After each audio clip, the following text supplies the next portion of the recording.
सब लोगों का आना चाहिए।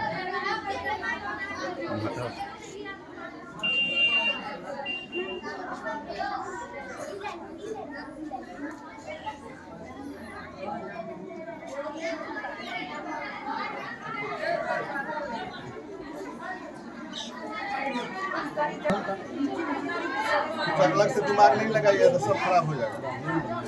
आप जी का लीजिए तो से बना के समाज अपना अपना कतार में चल। अब थोड़ा सा लाइन में हम लोग सब आप है क्या? रुक जाइए गंगा वालों आइए, अपनी बात 2 मिनट में रखिए, जल्दी आइए।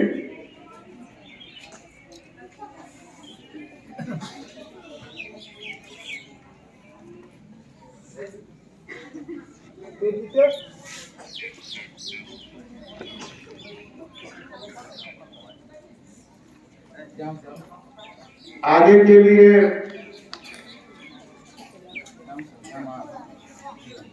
बजंती मैडम तैयार रहेंगी।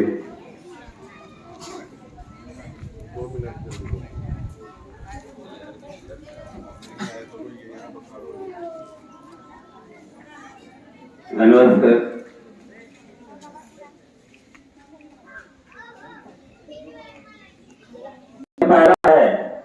कि जिस संविधान को बनाने के लिए ठीक है, कितनी मशक्कत करनी पड़ी, इतने दिन लगे, उसको मिटाने का भी काम हो रहा है। ऐसा नहीं होना चाहिए, समानता होनी चाहिए और समानता के साथ जब आप बढ़ेंगे तभी कुछ आप कर सकते हैं। भेदभाव पूर्ण रवैया देश में होगा तो ये नहीं चलेगा और आगू कर देवे तो देश बर्बाद हो जाएगा। और यह देश वैसे भी लगातार गुलामी की जंजीरों में जकड़ा हुआ रहा है, भर आक्रमणों से प्रभावित हो रहा है। साइड से बोलिएगा गंगा बाबू। इसीलिए जो है ऐसी व्यवस्था नहीं आनी चाहिए राजनीति में, फिर ऊपर कट जाएगा ना, जो देश बर्बाद हो जाए, जिसको सींचने के लिए हमारे पूर्वजों ने काफी कुर्बानियां की है। ठीक है, अब हो गया ना, अब फिट है। इसी के साथ बच्चों तो हम ये कहना चाहेंगे, बाकी लोगों का बड़े गर्व के साथ मुझे ये कहने का अवसर प्राप्त हुआ है कि आज हमारे कानून के विशेषज्ञ डॉक्टर भीमराव अंबेडकर और हमारे कानून के निर्माता डॉक्टर भीमराव अंबेडकर का जन्मदिन आज हम लोग मना रहे हैं। डॉक्टर भीमराव अंबेडकर को कौन नहीं जानता, वे हमारे देश के कानून मंत्री थे और संविधान के निर्माता थे। उनका जन्म 1891 ईस्वी में मध्य प्रदेश के मऊ नामक स्थान पर हुआ था। डॉक्टर भीमराव अंबेडकर का जीवन बहुत ही संघर्षमय था। बचपन से ही उन्होंने बहुत संघर्ष झेला और उस समय जो सामाजिक असमानता थी, समाज में छुआछूत चरम पे थी और अस्पृश्यता का सामना उन्होंने। आज बहुत हर्ष की बात है हम लोगों का, जो डॉक्टर भीमराव अंबेडकर का आज जयंती है। आज ही के दिन 14 अप्रैल 1891 ईस्वी में उनका जन्म हुआ था। वो ऐसे विभूति है, सिर्फ अपने जाति के लिए ही नहीं, पूरे इंसान के लिए, मानव जाति के लिए वह एक ऐसे मार्गदर्शक के रूप में काम का जन्मदिन है, जो सामाजिक तौर पे और आर्थिक तौर पे बड़े ही संघर्ष के बाद आए हैं यहाँ इस मुकाम पर। डॉक्टर भीमराव अंबेडकर जी का कहा गया है कि कीचड़ में ही कमल खिलता है, और यहाँ चरितार्थ पूरा का पूरा भीमराव अंबेडकर जी पर सटीक बैठता है। भीमराव अंबेडकर जी का जन्म 14 अप्रैल 1891 में हुआ था। मध्य प्रदेश के महू ग्राम में, और यह एक बड़े ही छोटे जाति के परिवार में इनका जन्म हुआ। डॉक्टर भीमराव अम्बेडकर साहब का जन्मदिन है। पूरे भारत में हर्षोल्लास के साथ उनका जन्मदिन मनाया जा रहा है, क्योंकि वह जो भारत देश के लिए बहुत कुछ दे गए हैं। बहुत कुछ में क्या, जैसे कहने का मतलब किसी भी परिवार को चलने के लिए कानून व्यवस्था जरूरी होता है। हमारा देश क्या है, एक परिवार है। परिवार को चलाने के लिए नियम कानून की आवश्यकता पड़ी, और उसी आवश्यकता को पूरा करने के लिए बाबा भीमराव अम्बेडकर जी जो संविधान की रचना की, और संविधान का मतलब है कानून, उसमें और हम लोग बहुत खुशी से पर्व के उत्सव के साथ इनका जन्मदिन मनाते हैं। हमारे पूरे देशवासियों ने पर्व के साथ आज उनका उत्साह मनाता है।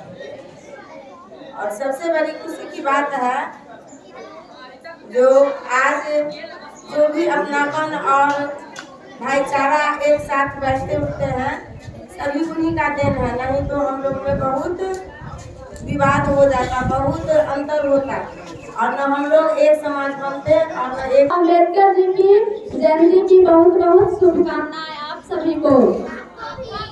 Thank you.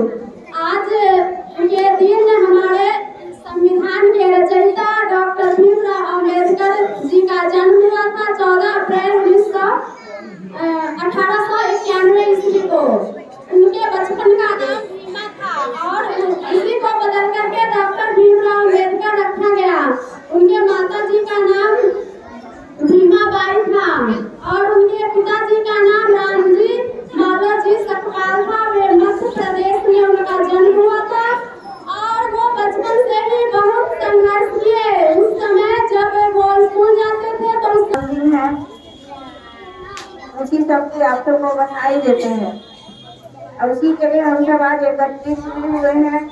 उनको कानून और न्याय मंत्री की भी उपाधि मिली, क्योंकि उन्होंने हमारा देश का संविधान लिखा और उनका जीवन संघर्ष में रहा। हम बचपन से ही, क्योंकि वो छोटी जाति के थे, उनको बहुत तरह से प्रताड़ित किया गया।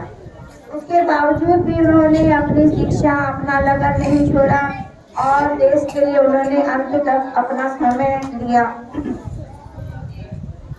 और इसी के साथ अपनी अध्यापक महोदय, शिक्षकगण और मेरे प्यारे बच्चों, आप सभी को अम्बेडकर जयंती की हार्दिक शुभकामनाएं। और आज ही के दिन, जैसा कि हम जानते हैं कि आज ही के दिन 14 अप्रैल 1891 ईस्वी को अम्बेडकर जी का जन्म मध्य प्रदेश के मऊ नामक नगर में हुआ था। उनके पिता का नाम रामजी मालोजी सकपाल और माता का नाम भीमाबाई था। ये हमारे देश के प्रथम कानून मंत्री बने और इन्होंने संविधान का निर्माण किया। ये छुआछूत की जो हम लोग के समाज में ये था कि ये महान जाति के थे और इनसे लोग छुआछूत की भावना रखते थे। इन्होंने सबसे पहले इस छुआछूत की भावना को समाप्त किया। अध्यापक महोदय, मेरे शिक्षकगण एवं मेरे प्यारे बच्चों, आज बहुत ही खुशी की बात है कि हम लोग डॉक्टर भीमराव अंबेडकर के बारे में बात करने के लिए यहाँ एकत्रित हुए हैं। जैसा कि आप लोग जानते हैं, डॉक्टर भीमराव अंबेडकर एक बहुत ही विद्वान और मानव कल्याण के लिए हितकारी, समाज प्रेरक व्यक्ति में से एक रहे हैं। हमारे संविधान के निर्माता और समाज सुधारक, भारत निर्माता भी उनको कह सकते हैं, के रूप में अपना अमूल्य योगदान दिया है। प्यारे बच्चों, मैं अपनी बात उनका इस वाक्य से शुरू करना चाहता हूँ कि शिक्षा वो शेरनी का दूध है जो जितना पिएगा वो उतना दहाड़ेगा। दुनिया में शिक्षा के बदौलत ही बदलाव लाया जा सकता है और उन्होंने इस चीज को उदाहरण के रूप में हम सबों को बीच रखा। आज हम लोग अपनी परिस्थितियों का रोना रोते रहते हैं और उन्होंने परिस्थितियों को जीत कर और अपनी काबिलियत को साबित कर ये साबित किया कि चाह है तो राह है। और दुनिया में जो चितरे उठा के तन पे रे समूहा गया, जुल्म सितम की आंधी में सदियां गुजर गई, जुल्म सितम की आंधी में सदियां गुजर गई, ऐसा किया तो जुल्म जिंदगी गुजर गई, बाबा ने हाथ थाम के चलना सिखा दिया, दलितों की जान देख ले फिर ही डर गई, लकड़ी को काट कर वो तो हर बना दिया, अरे लकड़ी को काट कर वो तो हर बना दिया, बिखरे पड़े थे जो एक दल बना दिया, झोपड़ी गरीब की कलम से झोपड़ी गरीब की कलम से संविधान के सिराओं से महल बना दिया, और खुद से आज ये वादा करेंगे हम, उनके दिखाए रास्ते कहीं चलेंगे हम, शिक्षित बनेंगे एकता का पाठ पढ़ेंगे, बाबा तुम्हारी सीख को जिंदा रखेंगे हम, मुझको भीमराव का याद आ गया, सोए हुए थे हम किए हमको जगा गया, सोए हुए थे हम किए हमको जगा गया, और फूले ने जो जलाई थी ज्योति उम्मीद की, उस ज्योति को बाबा ने मेरा लव बना दिया, संविधान की ये ज्योति ही जलती रहेगी, संविधान की ज्योति ही जलती रहेगी, बाबा कभी तुम्हारे हमको करती रहेगी, उम्मीद की लहर नहीं थमेगी अब कभी, दलितों के दिल में अब यही जलती रहेगी, दलितों के दिल में अब यही जलती रहेगी। धन्यवाद, थैंक यू, बहुत बहुत। वैसे आज हमारे जो इतने बड़े विभूति डॉक्टर भीमराव अंबेडकर के बारे में चर्चा किए, लगभग बहुत सारा उनके बारे में चर्चा हो गया। जैसे उनका जन्म 14 अप्रैल 1892 ईस्वी को हुआ था। तो यही केवल नहीं जानना है, इनके बारे में कुछ और जो अच्छी बातें हैं जो हम लोगों को सीखने का चीज है, उस पर भी हम लोग कुछ चर्चा कर लेते हैं। जैसे उनका जो पढ़ाई लिखाई और जो जितने विद्वान थे, और ये सब तो किसी से छिपा हुआ नहीं है, वो अभी भी भारत में अगर कोई विद्वान है उनमें उनका नाम सबसे पहले लिया जाता है। लेकिन तब है कि हमारे समाज के लिए जो उन्होंने करके दिए वो हम सभी लोग अपने अपने विचार रख चुके हैं। अब अनुरोध करेंगे मीनाक्षी मैडम से, आएंगी और अपनी बात को यहाँ पर रखेंगे। आइए मीनाक्षी मैम।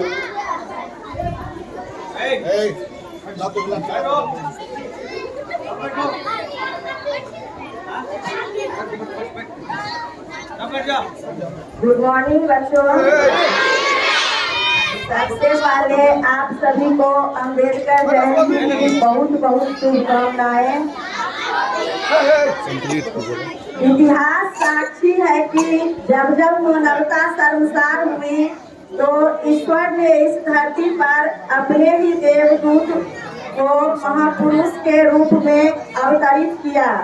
उन महापुरुष ने इस धरती पर आकर हमारे समाज के शोषित पिछड़े हुए वर्ग को आगे बढ़ाकर उनकी समस्याओं को दूर करके उन्होंने सिद्ध कर दिया कि समाज में चाहे कितनी भी विकट परिस्थितियां हो, अगर मन में सच्ची लगन, हौसला, हिम्मत और मानवता की भावना हो तो उन्होंने सिद्ध कर दिया कि हमारे समाज में चाहे कितनी भी विकट परिस्थितियां आए, अगर मन में सच्ची लगन, हिम्मत, हौसला और मानवता की भावना हो तो उन समस्याओं को दूर किया जा सकता है। उन्होंने ये साबित किया कि अगर कीचड़ में मलिन किसी वस्तु को निर्मल और स्वच्छ बनाना है तो हमें खुद कीचड़ में सम्मिलित होना पड़ेगा। आज हम एक ऐसे व्यक्तित्व की चर्चा करेंगे जिन्होंने हमारे देश में लोकतांत्रिक हमारे देश को लोकतांत्रिक देश बनाने में बहुत बड़ी भूमिका अदा की। वो अछूत होते हुए भी किसी के हृदय से अछूते नहीं रहे। तो बच्चों, आप लोग समझ गए होंगे कि हम किसकी बात कर रहे हैं। हम बात कर रहे हैं एक महान शख्सियत, दलितों के मसीहा डॉक्टर भीमराव अम्बेडकर की, जिनका बचपन का नाम भीमा था और उनका जन्म 14 अप्रैल 1891 ईस्वी को मध्य प्रदेश के इंदौर जिले के महू नामक सैन्य छावनी में हुआ। उनके पिताजी सेना में सूबेदार पद पर थे। उनका नाम श्री राम जी मालोजी सतपाल था। माता का नाम भीमाबाई था। उनका जन्म महार जाति में हुआ था। महार जाति एक ऐसी जाति थी जिसको अछूत माना जाता था हमारे समाज में, और इतना अछूत माना जाता था कि केवल उसका स्पर्श ही नहीं, उसके छाया का स्पर्श भी अगर किसी के ऊपर पड़ जाए तो सभी लोग अपने आप को अपवित्र मानने लगते थे। वो अपने माता पिता के 14वीं संतान थे।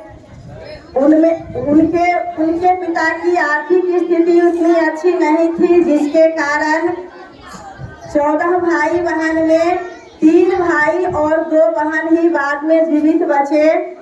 उनके भाई का नाम बलराम, आनंदराव और खुद वो भीमराव। 3 भाई और 2 बहन, मंजूला और तुलासा। ये 5 संतान ही जीवित बचे। वो मूलतः उनका जन्म तो मध्य प्रदेश में हुआ था, लेकिन मूलतः वो मराठी थे। उनका गांव अम्बावाड़े, जो कि अभी वर्तमान में महाराष्ट्र के रत्नागिरी जिले में स्थित है, तो वो वहीं के रहने वाले थे। पिता की सेवानिवृत्ति के बाद उनका परिवार सतारा महाराष्ट्र चला गया। वहाँ पर कुछ दिनों के बाद उनकी माता का देहांत हो गया और उसके बाद उनका लालन पालन बहुत ही विषम परिस्थिति में उनकी चाची ने की। और 14 भाई बहन में वो सबसे छोटे थे, इसलिए उनके पिता को शिक्षा का महत्व पता था, क्योंकि वो खुद एक सूबेदार थे। तो उनको ज्यादा प्रोत्साहित किया। उनके और सभी भाई बहन बहुत ज्यादा शिक्षा प्राप्त नहीं कर पाए, लेकिन इनको प्रोत्साहित किया गया और इन्होंने अपनी स्कूली शिक्षा प्रारंभ की। वो बचपन से ही इतना उनको सामाजिक प्रताड़ना मिली, इतना भेदभाव सहना पड़ा कि वो शुरू से ही काफी कुशाग्र बुद्धि के थे, निडर थे। और उन्होंने जब अपनी पढ़ाई शुरू की, जब वो स्कूल जाते थे पढ़ने के लिए, क्योंकि वो अछूत जाति से थे, तो इसलिए उनको स्कूल में वर्ग कक्ष में अंदर बैठने नहीं दिया जाता था।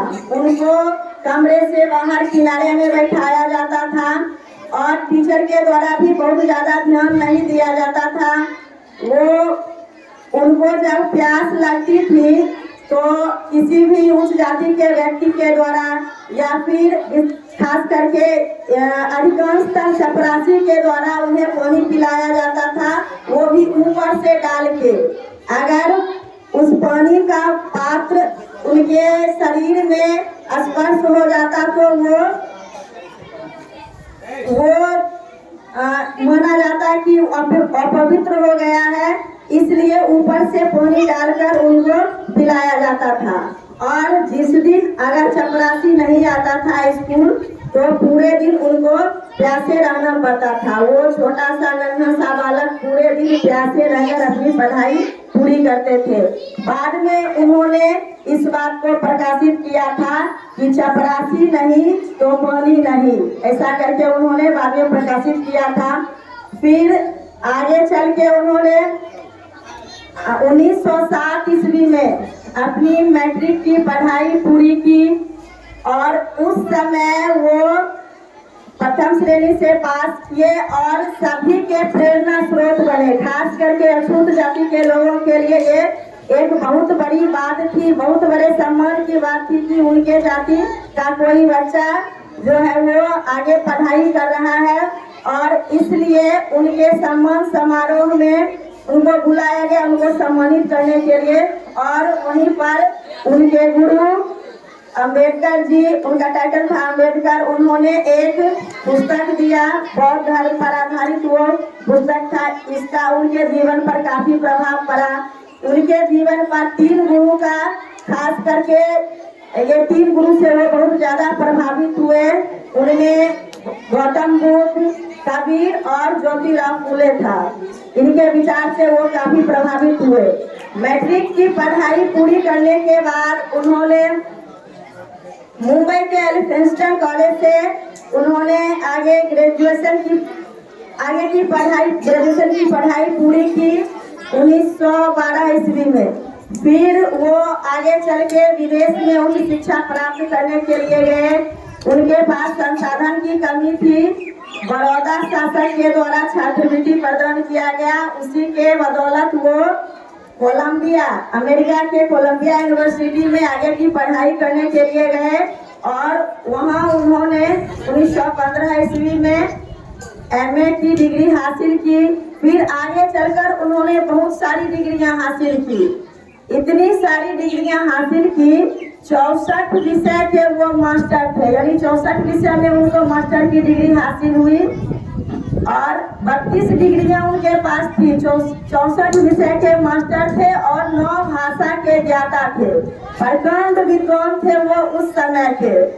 उनके पास अपना निजी लाइब्रेरी था, पुस्तकालय, और पुस्तकालय में लगभग 50,000 पुस्तक, उनका खुद का 50,000 पुस्तक था उनके पास। वो हमेशा अपने पास पुस्तक रखते थे और हमेशा पढ़ाई पर ध्यान देते थे। पढ़ना उनको बहुत अच्छा लगता था। जब कभी उनको कोई भोज पर आमंत्रित करता था, खाने के लिए बुलाता था, तो वो उनसे कहते थे कि आप खाना लेकर मेरे घर पर आ जाइए, मैं यही खाना खा लूंगा। 1 घंटा आपके घर जाकर इधर उधर की बात करके जो मैं समय बर्बाद करूंगा, उससे अच्छा है कि मैं अपने घर पर ही रहकर वो खाना खा लूं और वो समय मैं किसी अच्छे काम में लगाऊं। तो इस तरह से उनकी जो रुचि थी पढ़ाई के प्रति, और इतनी विकट परिस्थिति के बावजूद बार बार उन्हें समाज से प्रताड़ना मिलती थी, उन्हें अपमानित होना पड़ता था, फिर भी उनकी हिम्मत कम नहीं हुई और वो अपनी पढ़ाई पूरी करते गए।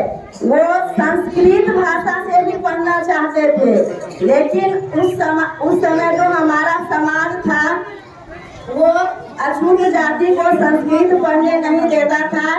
वो मन महसूस कर रह गए, संस्कृत नहीं पढ़ पाए, लेकिन स्वाध्याय से उन्होंने संस्कृत भी सीख लिया। संस्कृत में डिग्री तो हासिल नहीं कर पाए, लेकिन संस्कृत भी उन्हें बहुत अच्छी तरह से आती थी।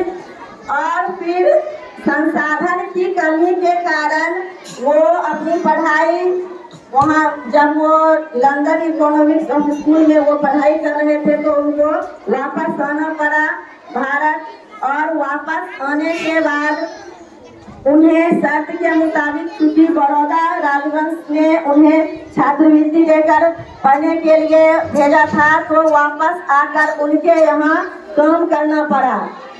ऊंचे पद पर वो काम करते थे, लेकिन वहाँ पर भी उन्हें इतना भेदभाव का सामना करना पड़ा। वो एक बड़े पद पर थे, लेकिन चपरासी भी उनका बात नहीं मानता था। कारण क्या था?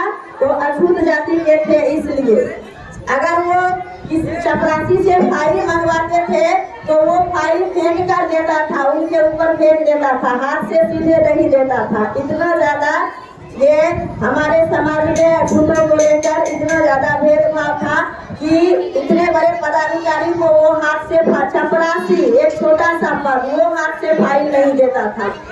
इससे वो बहुत क्षुब्ध हुए और उन्होंने ये नौकरी छोड़ दी। वहाँ पर जब वो नौकरी करते थे तो रहने के लिए कहीं जगह उनको नहीं मिला, कोई उन्हें अपने घर में रखने के लिए तैयार नहीं था अछूत जाति होने के कारण।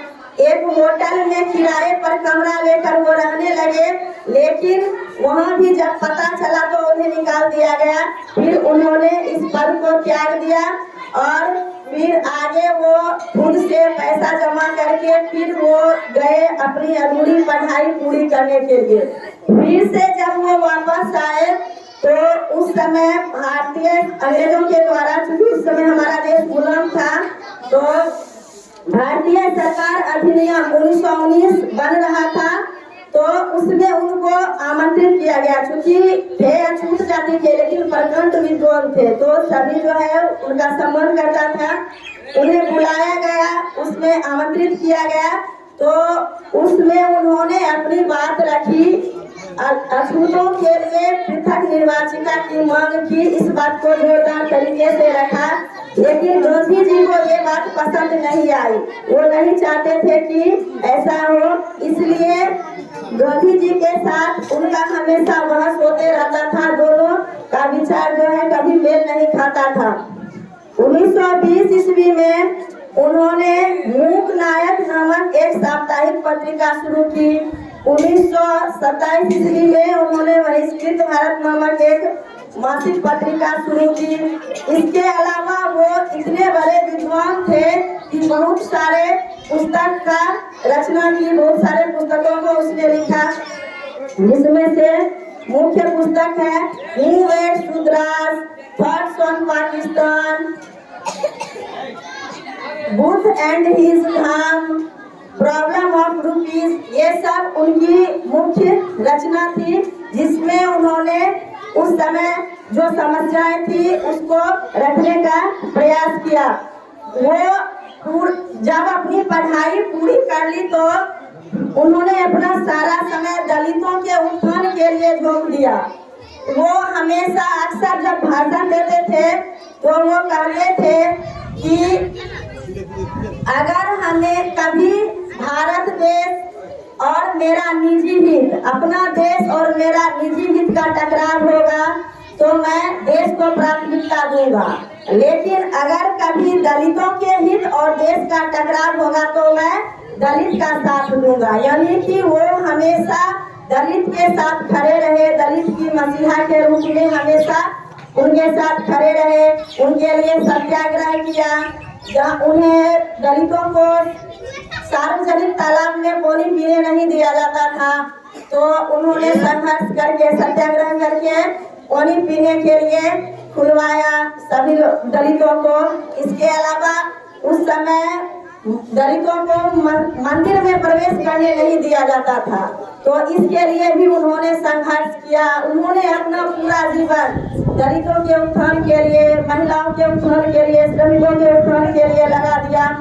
और 1935 ईस्वी में हालांकि उन्होंने अपना पूरा जीवन प्रयास किया ये जातिगत भेदभाव दूर करने का, लेकिन हिंदू धर्म में इतनी कुरीतियां थी उस टाइम, इतना कट्टरवाद था, इतने लोग आडंबर से भरे हुए थे कि उन्हें शुद्ध होकर ये घोषणा करना पड़ा कि मैंने जन्म तो हिंदू धर्म में लिया है, लेकिन मेरी मृत्यु हिंदू धर्म में नहीं होगी, मैं हिंदू अंत तक नहीं रहूंगा। और सच में उन्होंने इस बात को सही साबित किया। और 1956 ईस्वी में उन्होंने स्वयं बौद्ध धर्म ग्रहण किया और अपने बहुत सारे अनुयायियों को साथ लेकर लाखों लोगों को एक साथ बौद्ध धर्म की दीक्षा दिलवाई। खुद भी बौद्ध धर्म से बहुत प्रभावित हुए और बौद्ध धर्म ग्रहण कर लिया। इस तरह से उनका जीवन समाज को ऊपर, खास करके पिछड़े समाज को ऊपर उठाने के लिए पूरा जीवन व्यतीत हुआ। और अंत में 6 दिसंबर 1956 ईस्वी को अत्यधिक कामकाज, मधुमेह की बीमारी के कारण वो हम सभी को जगाकर, एक प्रखंड विद्वान हम सभी को जगाकर हमेशा के लिए मौत की नींद सो गए। वो ऐसी जगह पहुंच गए जहां से वापस लौट पाना संभव किसी के लिए नहीं होता है। और ये हमारे देश के लिए बहुत बड़ी दुखद खबर थी, अपूर्णीय क्षति थी। उनका अंतिम संस्कार नागपुर के चैत्य भूमि में किया गया बौद्ध रीति रिवाज से, क्योंकि उन्होंने लास्ट टाइम में बौद्ध धर्म ग्रहण कर लिया था। और फिर मरने के बाद उन्हें भारत रत्न पुरस्कार दिया गया 1990 ईस्वी में। इस तरह से एक महान युग का अंत हुआ। अंत में मैं उनके लिए 2 लाइन बोलकर मैं अपनी वाणी को विराम देना चाहती हूँ। न ईश्वर न अल्लाह और न ही राम, न ईश्वर न अल्लाह और न ही राम। मेरा समाज था गुलाम, तब काम न आया कोई भगवान। मेरा समाज था जब गुलाम, तब काम न आया कोई भगवान। दिलों ने हम सबको सम्मान, दिलों ने हम सबको सम्मान, एक ही शेर जन्मा था। दिलों ने सबको सम्मान, एक ही शेर जन्मा था। भीमराव था जिसका नाम। जय भीम। धन्यवाद।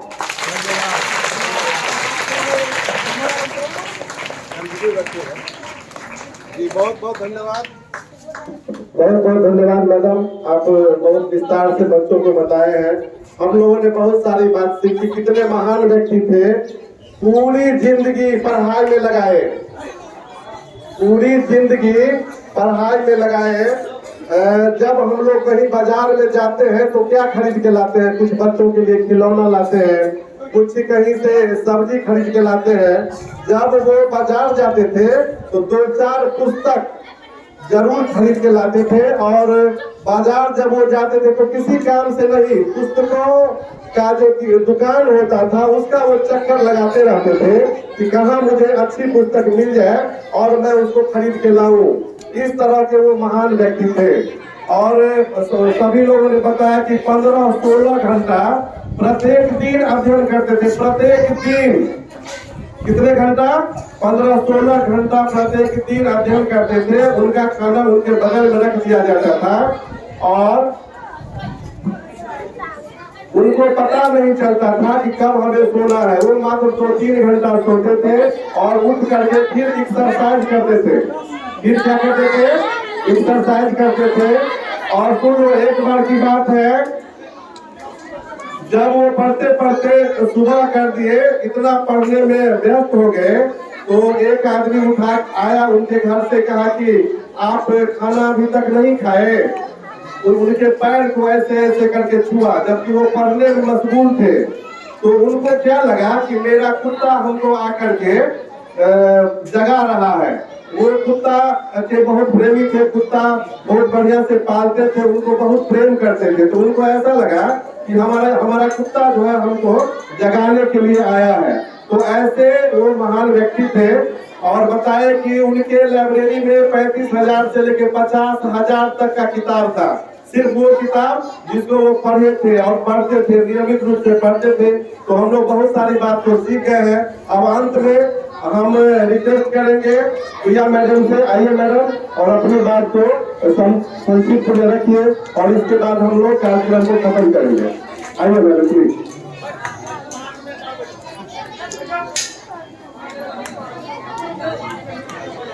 गुड मॉर्निंग बच्चों। जैसा कि आप सभी जानते हैं कि आज एक महान व्यक्ति का जन्म दिवस है, तो उनके जन्म दिवस की आप सभी को हार्दिक शुभकामनाएं। बाबा साहेब डॉक्टर भीमराव अंबेडकर एक भारतीय नेता थे। उनका नाम बाबा साहेब के नाम से भी हम लोग जानते हैं। उनका जन्म 14 अप्रैल 1891 ईस्वी को महू नामक स्थान में हुआ था, जो इंदौर शहर में स्थित था। वो दलित वर्ग से आते थे। उस समय हमारे समाज में बहुत ही कुरीतियां थी और हम लोग को जाति वर्ग में बांट दिया जाता था कि तुम नीचे बिरादरी के हो और हम श्रेष्ठ हैं। उस वक्त उनकी परछाई भी अगर किसी को पड़ जाती थी तो वो अपने आप को अशुद्ध मानते थे। अगर कोई मंदिर रास्ता में पड़ता था तो वो कई किलोमीटर दूरी तय करके उस मंदिर की तरफ नहीं जाते थे, उनको जाने की सख्त मनाही थी। डॉक्टर भीमराव अंबेडकर जब 17 सिद्ध हुए तो वो अपने विद्यालय में गए। जब विद्यालय में नामांकन हुआ तो वो अपने क्लास में गए, लेकिन वहाँ का स्टूडेंट उसे प्रवेश करने नहीं दिया। तो गुरु जी भी बोले कि नहीं, तुम अछूत जाति से हो, तुम्हें यहाँ पे प्रवेश वर्जित है, क्योंकि उच्च कुल के बच्चे यहाँ पे शिक्षा ग्रहण करते हैं। उस दिन तो रोकर अपने घर आए और बोले कि मैं नहीं पढ़ूंगा, मैं उस विद्यालय में नहीं जाऊंगा, क्योंकि हमें गुरु जी भी क्लास में आने की अनुमति नहीं देते हैं और हमें पूरे दिन बाहर खड़ा रहना पड़ा। लेकिन उनके बाबा को बहुत गुस्सा आया, क्योंकि वो लास्ट संतान थे, 14वीं संतान थे और उनके पापा सूबेदार थे, तो उनको पता था कि शिक्षा का महत्व क्या होता है। उनके पापा समझाए कि नहीं, अगर तुम अभी भाग जाते हो तो सब दिन तुम्हें भागना पड़ेगा, तुम्हें जाना है और तुम्हें पढ़ना है और इस बुराई को दूर करना है, ताकि दूसरा कोई भी इस तकलीफ से ना गुजरे। और उस दिन रात में वो तारा का गिनती करते हुए उनके माइंड में एक आइडिया आया, ठीक है हम कल विद्यालय जाकर देखते हैं। विद्यालय गए तो सब बच्चा भीड़ से उनको क्लास में नहीं घुसने दे रहे थे, तो वो क्या किए कि बहुत सारे बच्चे क्लास में थे और बहुत सारे बच्चे बाहर थे। वो क्या किए, क्लास के गेट पर ही सो गए, और जब वो सो गए तो सारे शिक्षक एक जगह आ गए। बोले क्या भीम, क्या ड्रामा है ये? बोले कि गुरुजी या तो हम अंदर जाके पढ़ेंगे या सारे बच्चे बाहर आएंगे। तो वो हट ही नहीं रहे थे और बोले हमको जितना दंडित करना है कीजिए, लेकिन या तो मैं अंदर जाऊंगा या सारे स्टूडेंट बाहर आके मेरे साथ पढ़ेंगे। लेकिन गुरुजी बहुत ज्यादा ये नहीं करना चाहते थे, उनको अंदर जाने की अनुमति मिल गई, लेकिन अंदर क्लास में बैठने की तो अनुमति मिल गई, लेकिन सब बच्चे से अलग उनको कोना में बैठाया गया। जब गुरुजी पढ़ाते थे तो उनका हाथ हमेशा ऊपर उठता था, कोई भी सवाल पूछा जाता था तो वो हमेशा हाथ खड़े करते थे।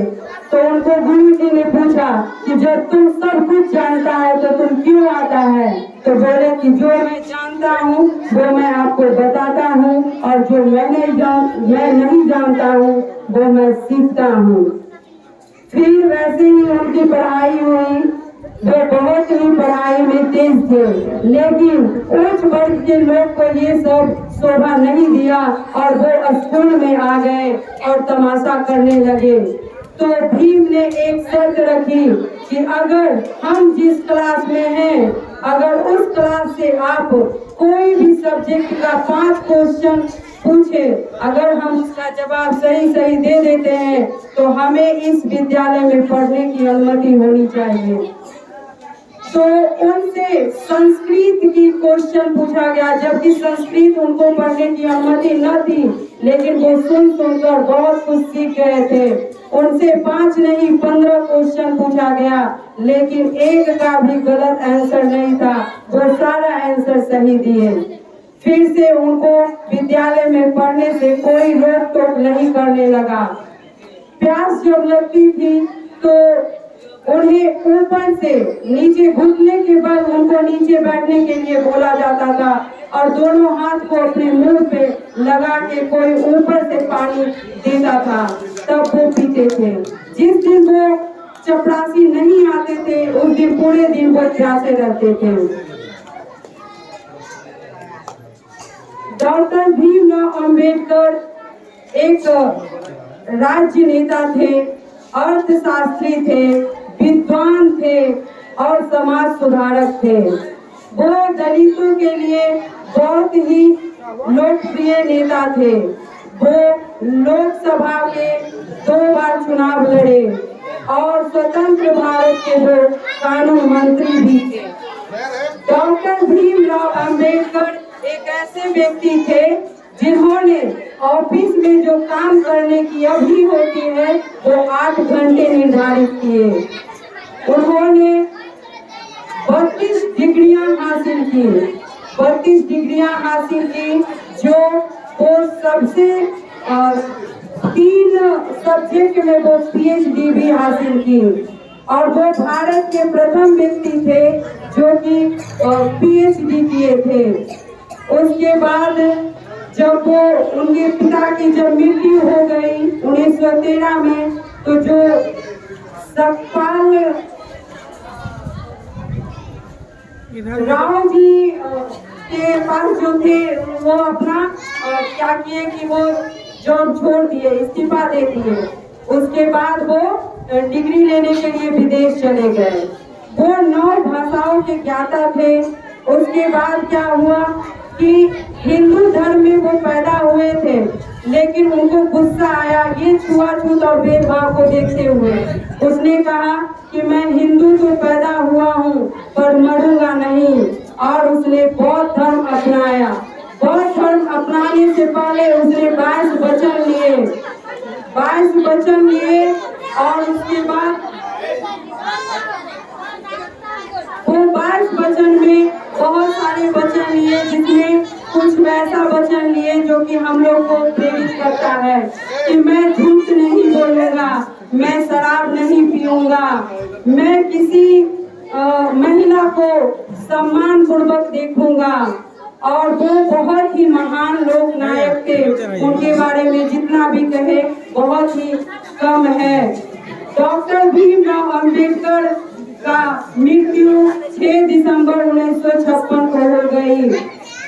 और अंत में 2 शब्द कह के मैं अपनी वाणी को विराम देना चाहती हूँ कि कुरान कहता है मुसलमान बनो, कि कुरान कहता है मुसलमान बनो, बाइबल कहती है ईसाई बनो, कि बाइबल कहती है ईसाई बनो, गीता कहती है हिंदू बनो, गीता कहती है हिंदू बनो, लेकिन मेरा भारत का संविधान बाबा का संविधान कहता है इंसान बनो। Thank you.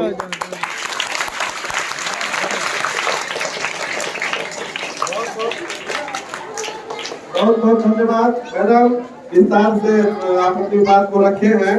और इस तरह से आने वाला जो हम लोगों का अब नया होगा, अगला जो जिनका भी जन्मदिन मनाया जाना होगा, हम लोग इसे हर्षोल्लास के साथ उनका जन्मदिन मनाएंगे।